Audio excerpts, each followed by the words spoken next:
Welcome back, everyone, to the Bears Football Plays YouTube channel. Today is Sunday, October 6th, and we've got another beautiful Sunday of football to break down. Very even slated games today, multiple games in the early and late slate with the morning game as well across the pond. I'm going to be breaking down my 5 best game picks of the day. We're going to have 3 total player props as well. Hope everybody enjoys their Sunday, and let's break down some ball. All right, guys, here's an updated recap from Monday night. Coming off of the Tennessee-Arkansas game, Arkansas dominates. I don't know. Tennessee didn't. I don't know.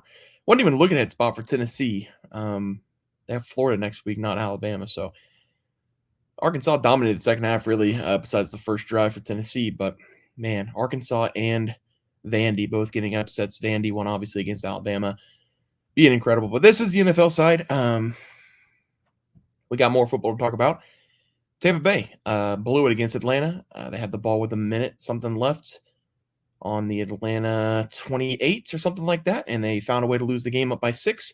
Mike Evans, over 60.5 receiving yards, did get the job done. Bijan Robinson, over 65.5 rushing yards, somehow, some way did not get the job done. He was not in the game for 2 of the last 3 drives for the Atlanta Falcons.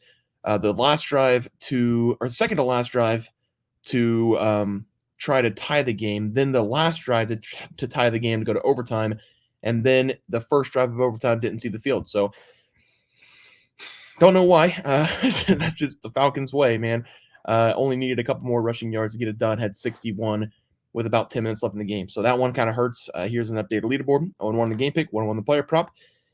Kind of a tough Monday night. We're going to try to bounce back today. We're going to start with an early game, and we're going to go across the pond. The Jets going up against the Vikings. The Vikings, they've looked unstoppable this season.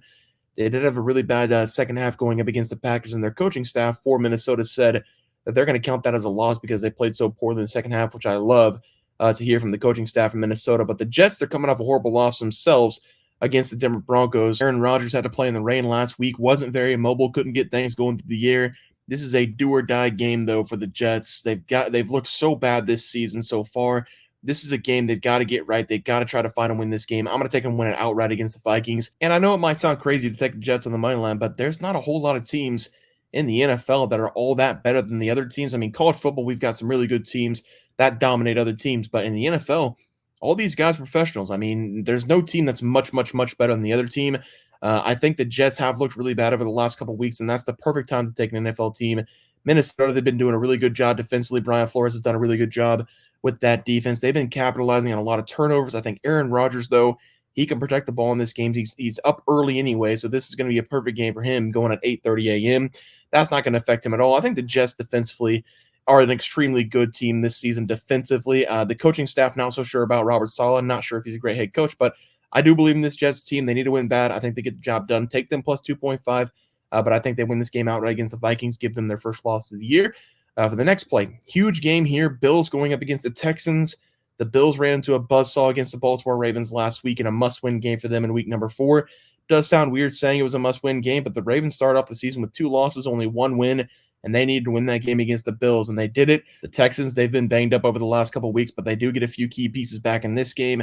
They are the favorite at home, -1 the spread. I'm going to take them just to win this game outright against Buffalo. I did see that Shakir is not going to be in the lineup for the Buffalo Bills. That's going to affect Josh Allen just a little bit. He is his favorite target so far through 4 weeks, and it's already a very thin wide receiver core. So we're going to see Coleman be the go-to guy basically today for Josh Allen and some tight ends. But Josh Allen has to be Superman to win this game. It's a lot to ask of one guy offensively to get the job done whenever you're going up against a team like the Texans who has all those weapons all over the place offensively. Both these teams defensively this season, they've been shaky, so I do think we're going to see a high-scoring game in this one, but I think the Texans are going to have the ball late in this game, go on a scoring drive, just like they did last week, win this game outright. I'll take them on the money line as the play here against Buffalo. For the next play, we're going to be looking at the Ravens going up against the Bengals. Another big game. This is another monster game between these two teams. It's the exact same thing we saw last week with Baltimore going up against Buffalo. The Bengals have 1 win on the season. They have 3 losses on the year. The only game that they've won this season was against the Carolina Panthers, and in this game, they have to win because if they drop 4 of the first 5 games to start the season, it is very difficult for them to make the playoffs. I do think this is a playoff team. They've been shaky defensively this season. They've actually been worse than shaky. They're not a very good defense at all. A lot of that is because of the injuries. The defense is struggling because of that. And Joe Burrow also needs to be better in this game. He was good against the Panthers last week. He needs to build off of that momentum this week. This is going to be a big test of the Bengals. They've got T. Higgins back. They've got Jamar Chase on the other side. We need to see Joe Burrow have a vintage game here, flex the muscles a little bit. This Ravens team is incredibly good, but a hungry dog runs fast when it's hungry. That was the Ravens last week. It's the Bengals this week. They need to win this game. I think they win it outright, but I'll take the points. Plus 2.5 as the play. Let's go over to some player props for these games. 3 total player props. First one, Josh Allen going up against the Texans, going to take his over 1.5 passing touchdowns. Josh Allen is going to have to do everything in this game if they want to come away with a win. I'm also looking at him to score a rushing touchdown in this game if you're interested in that, but I'm going to stick to the over 1.5 passing touchdowns. It is currently plus money 105 right now, which seems a little bit strange, but I guess it's not because his top target's out in this game, the wide receiver Shakir. He still has a couple really good options, tight end wise, Dalton Kincaid being one of them, and then Keon Coleman on the outside has been really good this season as well. He's had a couple drops, but Josh Allen has been going back to Coleman time and time again down the field. I'm sure he's going to trust him in this game because he's one of his only options down the field. This Texans team has been chewed up and spit out just a little bit. Trevor Lawrence had a pretty good game a couple weeks ago. Sam Darnold dominated them 2 weeks ago. So they've kind of been vulnerable in the secondary, even though the numbers have been decent this season for them. I do expect this to be a high-scoring game. I'm just hoping Josh Allen throws a couple instead of runs 2 or 3 in. So I'm going to take the over 1.5 passing touchdowns plus money as the play there. For the next play, we're going to be looking at the Baltimore Ravens going up against the Cincinnati Bengals. I'm going to take Zay Flowers to go over 51.5 receiving yards in this game as the play. The Ravens passing game has been pretty bad this season. Mark Andrews, he's taken a massive step back, even though he's a massive human being.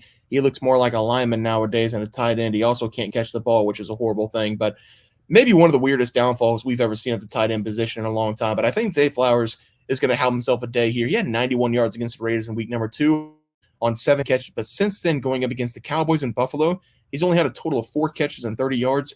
This is a very explosive guy. All you need to do is get him the ball on the outside, get him a couple screens, and he can do the rest. He's capable of taking anything to the house.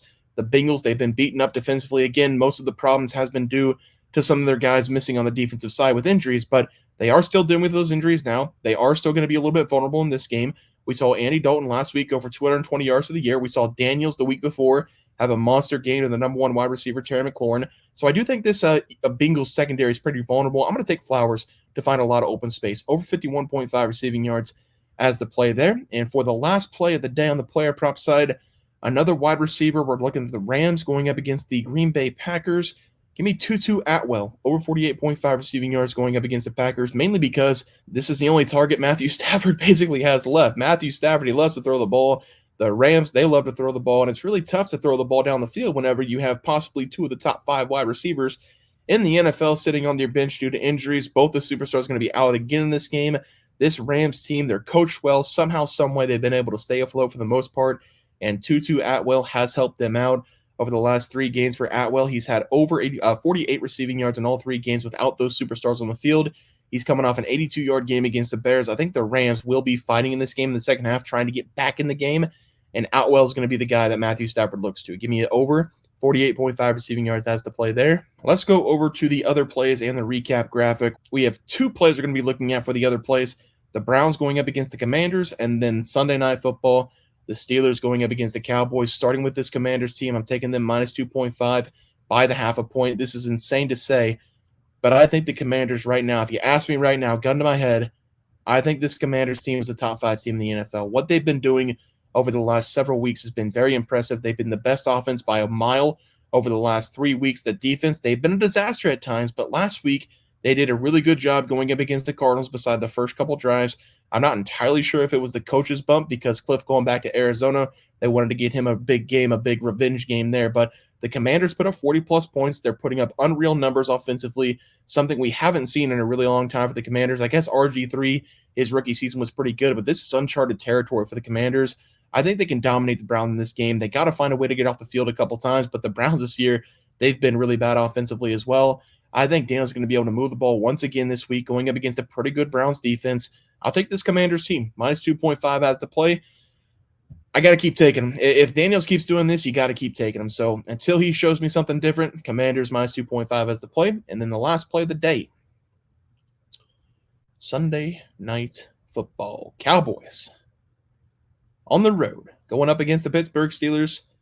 The Dallas Cowboys will not have anybody on the edge. We're going to be missing Micah Parsons. We're missing Lawrence. We're missing Brandon Cooks on the offensive side, just like the Scarecrow in The Wizard of Oz. We don't have brains for our coaches as well. So this is the worst Dallas team I've probably seen in the last 2020, probably. Like we had, 4 or 5 wins that year? Yeah, it's a bad team. If we had 12 wins for 3 consecutive seasons, if we get 10 wins this year, I will be incredibly impressed with the coaching of Fat Mac. Pittsburgh defensively has been good this season. They didn't look great going up against Joe Flacco, but he's a living legend. You can't game plan for Anthony Richardson and then be thrown Joe Flacco in the second quarter and expect to be good. That might be the most separation between two players in NFL history according to the skill set. Anthony Richardson to Joe Flacco. So I don't really blame Pittsburgh for struggling in that game. Yeah, we're going to see Justin Fields in this game dominate with his legs. And also, I want to say Justin Fields, he has looked good this season as well, throwing the ball down the field. So maybe Justin Fields turning his season around, turning his career around. Not a good spot here for Dallas. Ton of injuries. I'm going to lay the minus 2.5. I know it says money line, but I think Dallas is going to get absolutely dominant in this game. Defensively, offensively, coaching, special teams, doesn't matter. I hate this team right now. Give me the Steelers, minus 2.5 as the play. Full recap here. Jets plus 2.5, Texans money line, Bengals plus 2.5, Commanders minus 2.5, and then Pittsburgh money line, Josh Allen over 1.5 passing touchdowns, Zay Flowers over 51.5 receiving yards, and then Tutu Atwell over 48.5 receiving yards against the Packers. Guys, going to do it for the NFL Plays and Props for Sunday, October 6th slated games. If you guys enjoyed the content, please be sure to drop a like on this video and subscribe to the channel below. See you guys next video, and thanks for watching.